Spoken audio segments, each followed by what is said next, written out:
Hello, everyone. It's Elena Berg, your host of Something in the Water, the podcast where we dive into the world of water, from luxury mineral springs to the challenges of access, environment, and industry, for a deeper understanding of what we drink.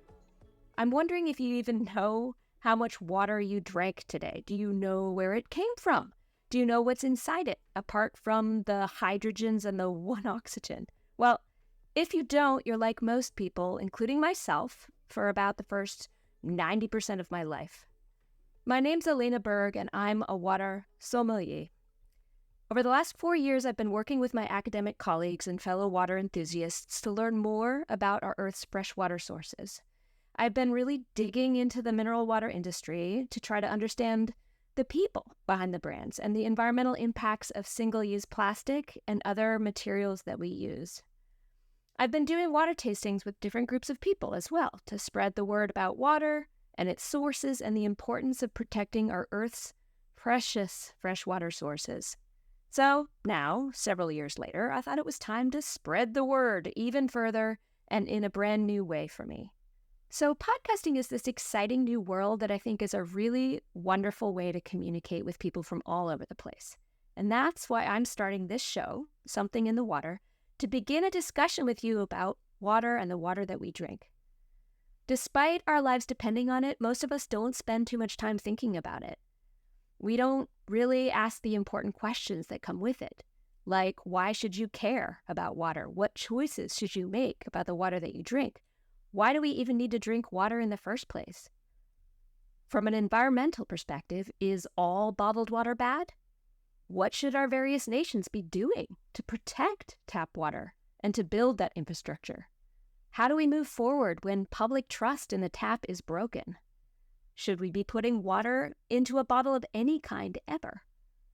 How can industry leaders help spread important information about the world's freshwater resources and how to save them? So that, I think, may be my greatest focus, looking at what these smaller producers, individual producers, can do to spread the word to be a source of information that's valuable. Something in the Water is a 10-part miniseries that's going to address all of these questions with the goal of unpacking complex conversations and to help us understand them better. I got to talking with experts, scientists, small water producers, researchers, and also water sommeliers like me. I guess now might be a good time to tell you a little bit more about myself and what I do. My name's Elena Berg, and I'm an environmental scientist. And yes, I did say water sommelier. This is a kind of unique combination, so maybe we should start with one. A lot of you may not have known that water sommeliers existed, but we do. A water sommelier is a lot like a wine sommelier, but just not with wine. We have expertise in the flavors and the qualities of different freshwater sources. Taste profiles for water are a lot more subtle than those for wine, but even still, they can tell you how water from a glacier may be different from a volcanic spring, for example. So we water sommeliers are mainly interested in water from a natural source that comes straight from the earth, where we know exactly where it came from. The specific qualities of each source can influence water in all kinds of different ways. And this is the first time you'll hear me say this in this series, that not all water is the same. So all water has those hydrogens and oxygen, but beyond that, there's all kinds of other stuff that can be in the water that can cause it to taste different. Different waters can have different minerals in them. They might be carbonated or not carbonated, so there's all kinds of different ways that water can be different. Sometimes it comes from a single source, and that tends to be the focus of most water sommeliers' sort of energy. But water sommeliers also really love to promote tap water as well. Tap water from any source in places where it's safe to drink. The idea that you have to drink water from some particular source with particular characteristics is not at all the point of being a water sommelier. So what we want to do most of all is spread knowledge about water and help people to enjoy and appreciate the water that they're drinking. So in any case, throughout this show, you'll learn how to better enjoy water, whether it comes from your tap, a can, or, yes, in some cases, a bottle.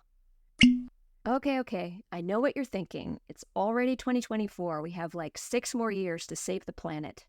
Climate change is barreling down upon us. How can you be telling us to enjoy bottled water at a time like this? Believe me, I get it.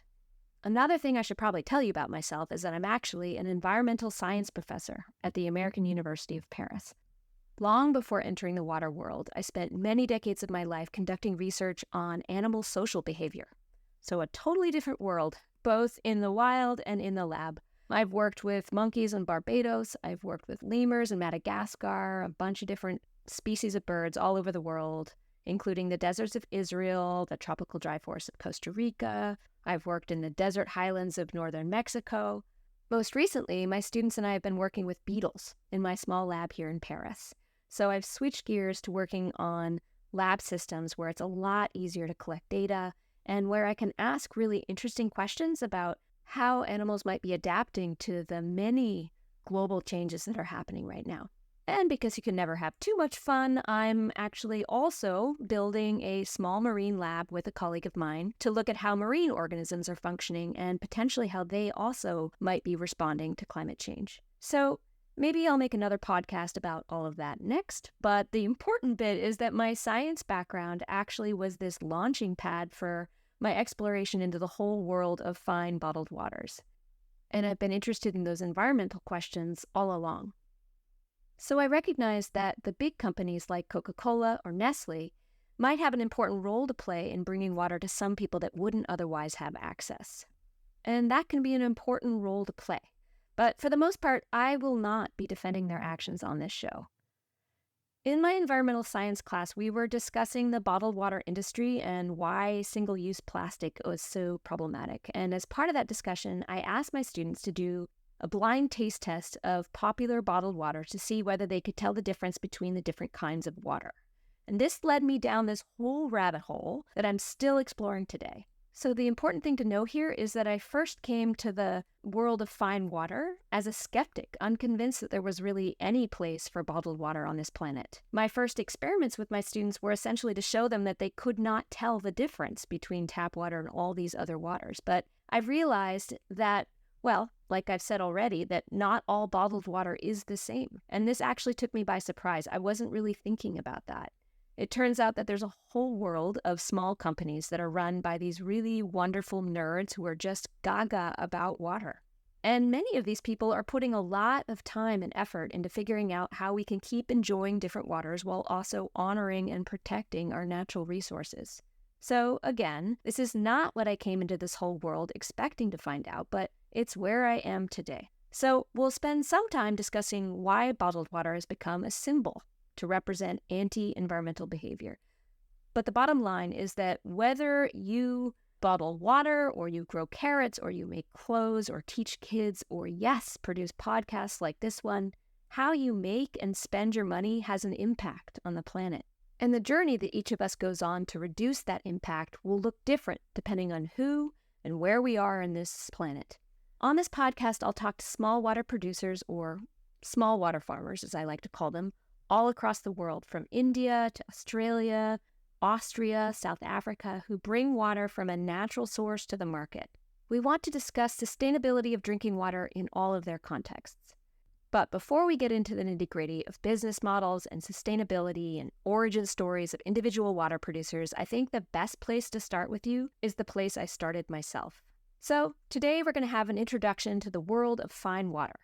That's really the only way that will convince you that not all water is the same. So to help me with this task, I could think of no better person to talk to than Michael Mascha, who's the founder of the Fine Water Society.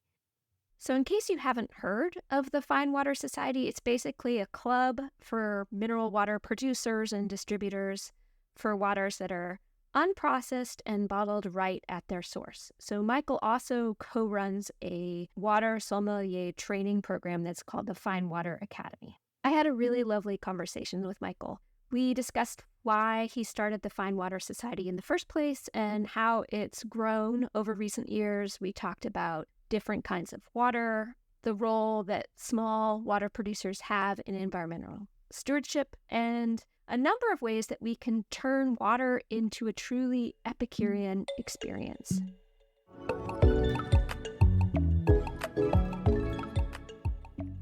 Excellent. All right, we are recording. It looks like we're recording. I got a message that we're recording. Yes, excellent. So today I want to talk a little bit about the epicurean context of water. And I have Michael Mascha here with me today, who is one of I would say, the world's preeminent expert in water in fine dining. Yeah, thank you for having me. My name is Michael Mascha, and about 20 years ago, I had to stop drinking wine and alcohol, and I moved my Epicurean curiosity for the wine I had and moved it towards water. And now, a little bit more than 20 years later, we're in the middle of almost like a movement that what is considered now a part of a table culture. We have food on the table, we have wine on the table, and now we also have water on the table. What prompted that shift? Why did you want to move your energies into water instead? I didn't want to move the emphasis. It was my cardiologist that told me that I cannot drink wine anymore. And it was my wife that made me understand that this is an important decision. And she said, it's only difficult if you have a choice, but you don't have a choice, so it cannot be difficult. So I moved away from the wine, but there was immediately this big hole on the table. Imagine your friends drinking wine. They have the nice stemware from Riedel, the hand-blown glasses. And in the restaurant, you have a tumbler. And then you have to toast with this glass. And the other people have this soft, ringing voice of fine glass touching each other. And then you have this clonk sound when you touch with your glass. And I said, we need to change something. I want to be part of that culture. And I want to have something to talk about. And this is when I shifted away from the wine and focused on the water. How did you then become influential in building this whole world now that focuses on mineral water? Yeah, so number one is it's almost like probably with many people, it's the personal discovery of a new world. This was number one. And, I discovered that you can have the same experiences with water. So once you've discovered this new world, you want to share it. So you start sharing it with your friends over the table. And we did that for a couple of years. But my background was also in IT and online technology. So we have this beautiful, thing called the World Wide Web, and lately many, many social media outlets. And that, of course, allows you to immediately have a following on a global scale that would not have been possible just 10 years before. 10 years before, this would have been a small, printed newsletter somewhere that would have gone nowhere. But with the amplification of being able to do this on the World Wide Web in an online context, you suddenly become global. Okay, just to give you guys a bit of context, the Fine Water Society works with over 100 companies from all over the world that produce premium water brands. The society was founded in 2008 and hosts the annual Taste and Design Awards, which is an international mineral water competition. It's really, really fascinating to see the difference between one small company struggling and 100 companies pulling together their efforts. We have this global corporations. We all know them. It's the Danone, the Nestle's, the Coca-Colas, the Pepsis. They have marketing power. They have some of the waters, and they push their waters into all the restaurants. And it's very hard for the small brands to break through. So we decided maybe it helps if we bring all the small brands together and elevate the whole category together. And this is what the Fine Water Society is doing now. Can you talk a little more about how you see the landscape shifting? Let's go back 10, 15 years. San Pellegrino, Panna were premium waters. Perrier was a super premium water. Those were the waters. Those were the big brands. There was nothing else around. And move forward to now, we have trained many water sommeliers around the world. They do water menus. None of the sommeliers would put a Perrier, would put a San Pellegrino or a Panna on a water menu because they're just commodity waters. I mean, they're great waters. There's nothing wrong with them. They're just so pervasive. So we have made a significant impact in the category by putting the small brands on the pedestal and pushing down the commodity brands. And they are trying very hard with a huge marketing powers to gain and maintain momentum in the market space, but they're losing left and right. So water menu may be a new term for some of us. It's the same concept as a wine menu, but for natural mineral waters with various interesting qualities. You might include waters with lots of minerals or very few, or have a section on carbonated waters or still ones. Maybe your menu is broken down by country or by type of source. So all of these will be waters from a very particular location and a source, and generally not the municipal water that comes out of your tap, or the restaurant's tap for that matter. Although sometimes tap water is listed on the menu.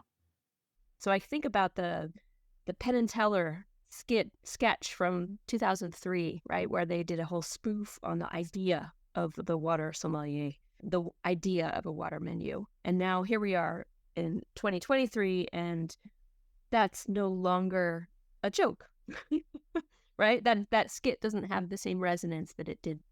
So in the sketch, and I'll link a clip in the show notes, restaurant goers are provided with a number of waters to compare, but they all come from a garden hose. Well, I guess we'll get Le Doux Robinet. The Le Doux Robinet? Yeah. Oh, fantastic. Obviously, it's funny because it's actually all the same water, and to add insult to injury, the water's coming out of a common garden hose. But in fact, in real life, there are many different flavor profiles of mineral water. The flavor profiles for water aren't nearly as varied as for wine, but it's not that far-fetched anymore to put them into a menu. So maybe we should break down what a mineral water actually is. So how it's defined depends on what part of the world you're from. Confusing! But in Europe, at least, for a water to be called a mineral water, it has to come from a single natural source without being tampered with after it's taken out of the ground. The only thing you can do to a mineral water is to add carbonation if you want to, and many mineral water companies offer a still and a sparkling version of the same water. Mineral waters can differ from each other in many, many ways. So in the amount and types of minerals that are inside the water, such as calcium or magnesium or silica, in the amount or type of carbonation, differences in pH, etc. To anyone who is skeptical about waters tasting all that different, I was once you, and now I'm not. Just stick with us a bit and you'll see. Stick around to the end of the credits and I'll give some examples of different waters to try, and I'll explain what's inside them that makes them taste so different. Mineral water is a very local term. It means different things in different places. The distinction I like to draw is between processed and natural water. I think that's for me the big distinction. Processed water is usually filtered tap water. There's a factory sitting in the middle of your city. Tap water runs into the factory, the water gets filtered, a couple of minerals are thrown in, it's filled into a bottle, and it's considered to be very smart to drink this water.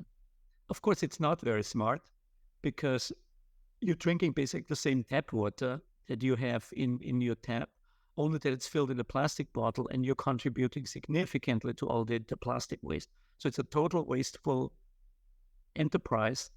And unfortunately, depending where you are, in the US, for example, about 50% of the water sold in supermarket and grocery stores is this processed water in plastic bottles. Don't forget, there's nothing wrong with tap water if there's nothing wrong with your tap water.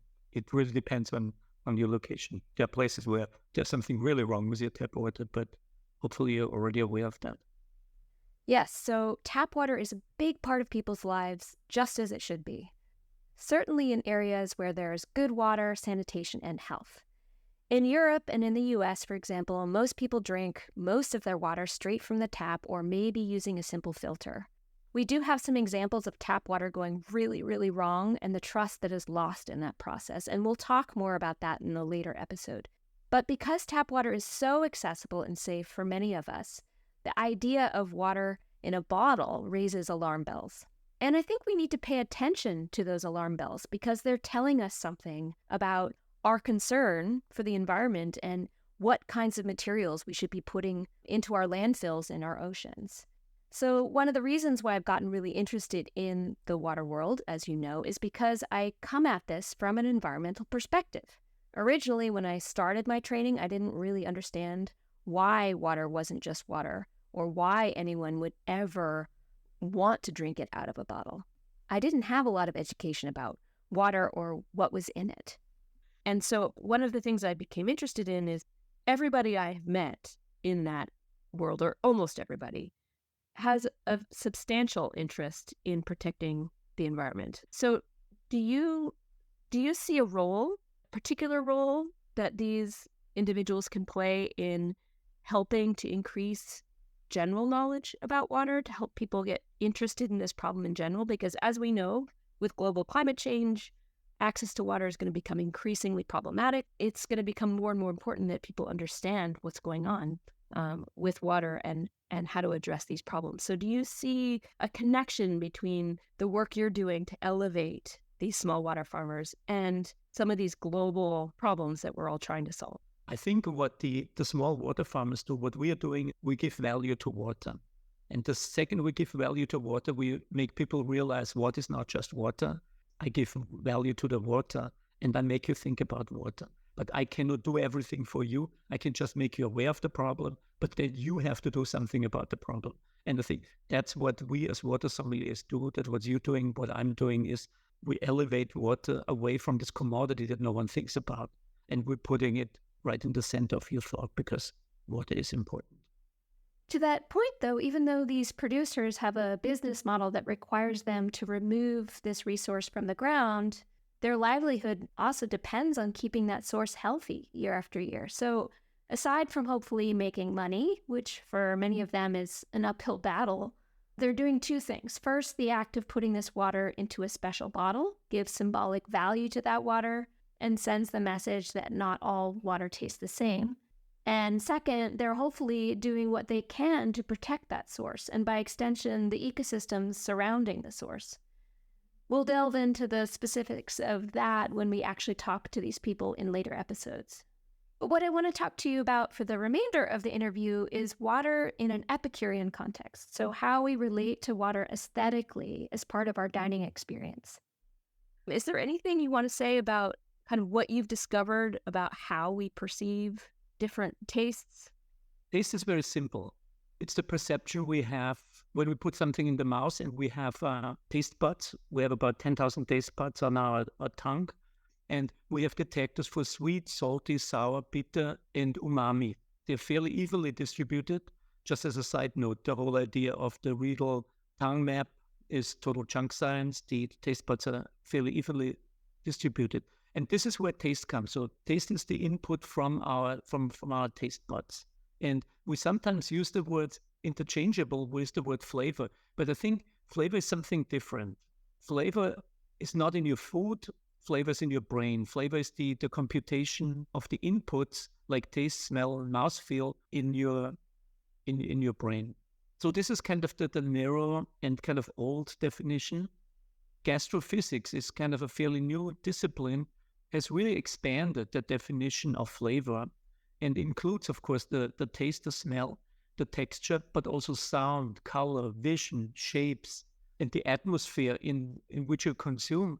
And it creates this cross-modal interaction between different inputs that actually creates the flavor for us. But I would like to use in the future, like to move water also in that direction and move just away from the narrow, this tastes different than this one, this has a different flavor, to include more experiences around water. So what do you mean by experiences?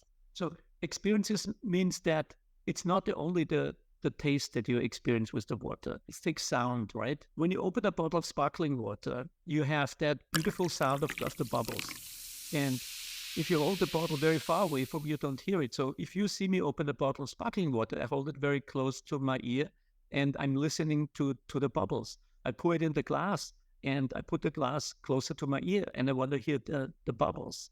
That sound can significantly influence your experience of the water. We know it can do that with the food. The very famous presentation, the Fat Duck, a famous restaurant from Heston Blumenthal outside of London.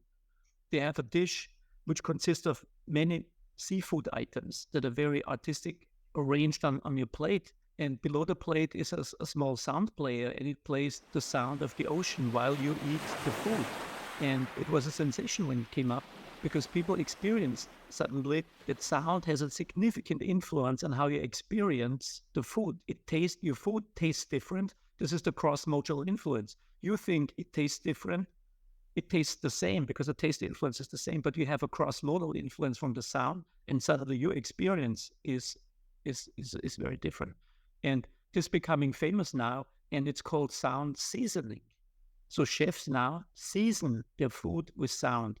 And I want to move water into the same direction, making people aware that water can have different experiences, not only from the taste, but also from other things around it, from textures, from sound, from smell, and so forth.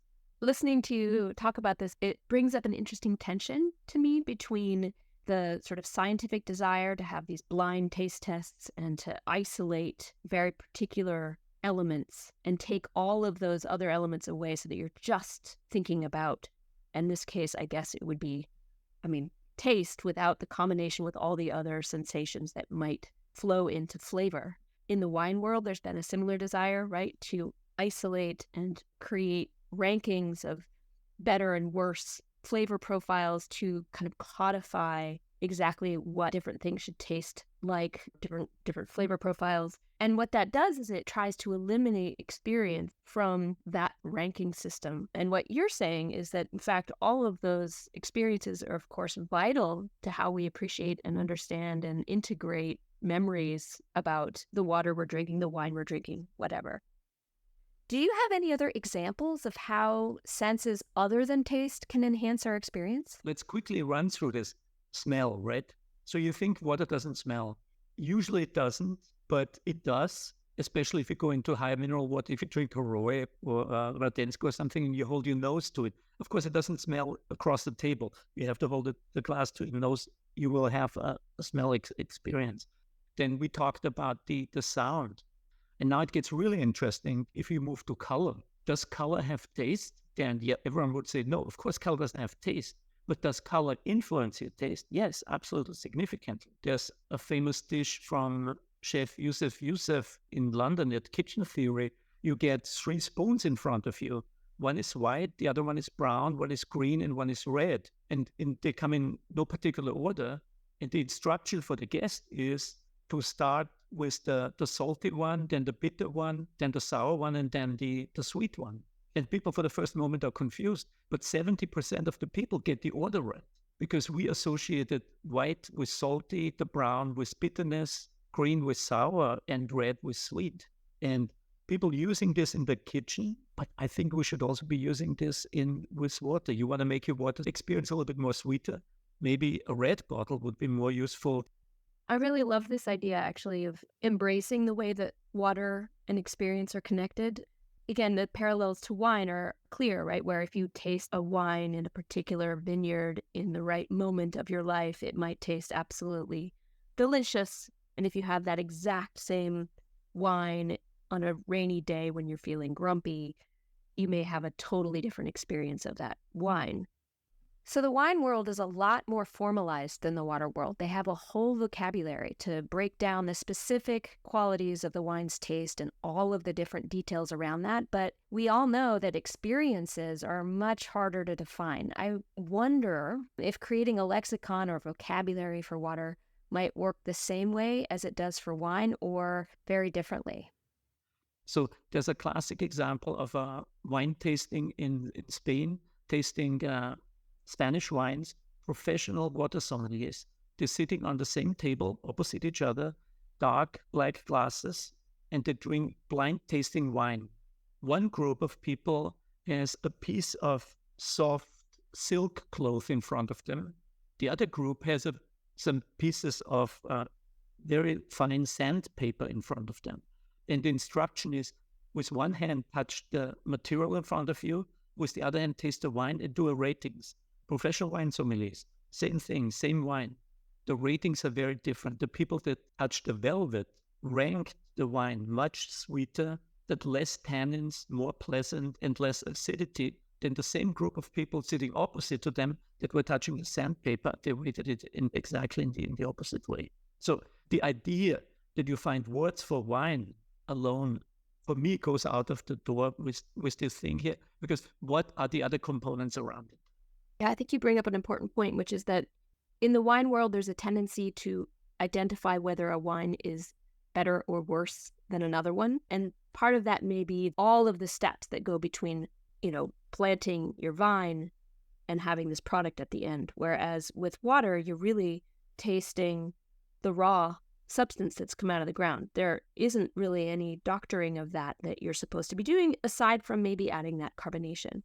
So maybe this is one difference, is that in the wine world, there may be more motivation to try to identify the role that winemaker is playing in taking this raw ingredient and turning it into the finished product. Whereas we're evaluating essentially what Mother Nature has produced without any, influence on our part whatsoever. So it becomes harder then to identify what's a better or worse water, as long as there aren't contaminants in that water, as long as the waters don't have harmful elements in them, carcinogens or anything like that, heavy metals.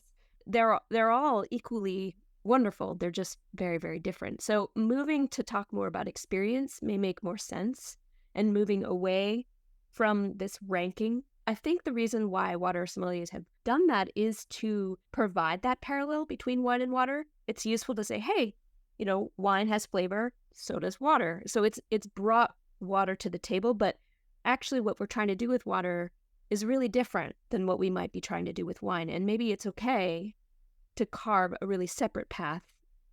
I'm very much for this independent path.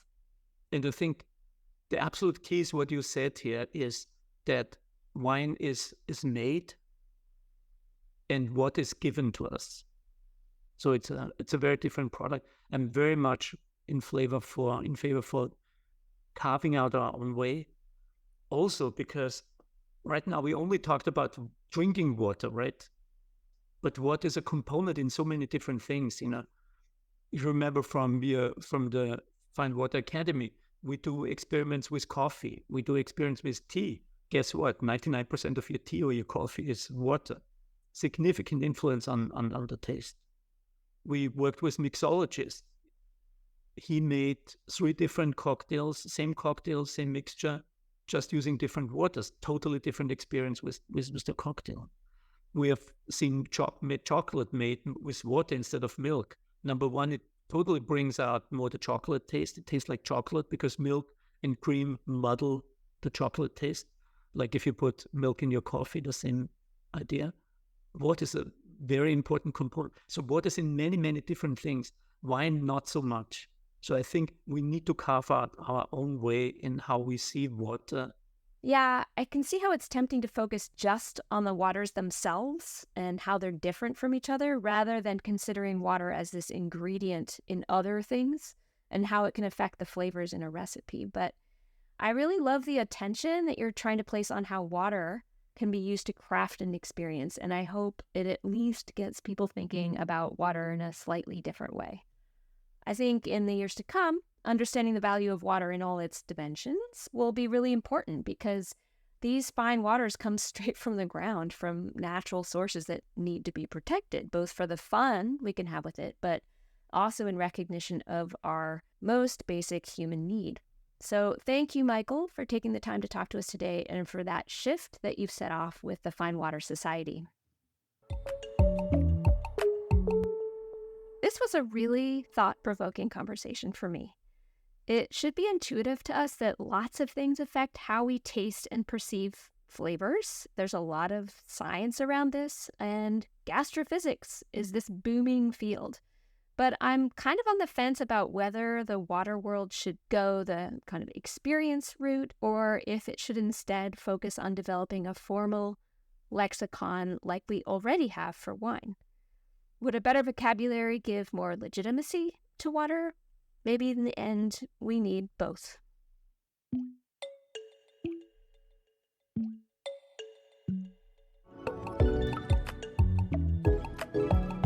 Thank you for listening to the first episode of Something in the Water. Please join us back here wherever you're listening to this next week, where we'll address the plastic elephant in the room. We talked to Malia Elder, my old student, and an anti-plastic activist about the social justice implications of plastic production, as well as Dr. Sherry Mason, a plastics researcher, to discuss plastic content found in both bottled water and, unfortunately, in our taps. I'm your host, Elena Berg. This podcast was produced and written by myself and Clark Marchese. This episode's guest was Michael Mascha, and we've put some information about him in our show notes. This is a Pine Forest Media production, and full transcripts can be found at pineforestpods.com. The music you're listening to was produced by Joseph Salvat, my friend and future guest on the show. Cover art was made by Sarah Glavin, and the show was edited by Clark Marchese. Finally, thank you to the American University of Paris for making this podcast possible. If you feel called, writing a review and giving us a 5-star rating is the best thing you can do to help us out so we can make more science-y podcasts like this in the future. This is my first audio endeavor as a water sommelier, but as a scientist, we've got a lot more to cover than just water. All right, for those of you that have made it this far with us, as promised, I have some water recs for you. Let's start with French waters, which is my area of specialty, and one of my favorites is called Velleminfroy, Velleminfroy. It's very high in minerals, but it isn't very salty, which is really rare, since most high mineral waters have a lot of sodium, so it's got a really velvety, rich flavor without that salt pinch. I like to enjoy Velleminfroy either on its own, to enjoy its complexity, or it can be paired with a meal instead of or alongside a bolder red wine. Another water that's really fun for its history is called Châteldon, Chatteldon. This brand was established in 1650 and was Louis XIV's favorite. You can find it in Parisian wine shops sometimes, or in traditional old restaurants. It comes from volcanic soils in Auvergne, and it's naturally carbonated, which is really rare. I hope you enjoy these too. If you do, or if you don't, check out our website, pineforestpods.com, for more information about water and about the show. Okay, bye-bye for now.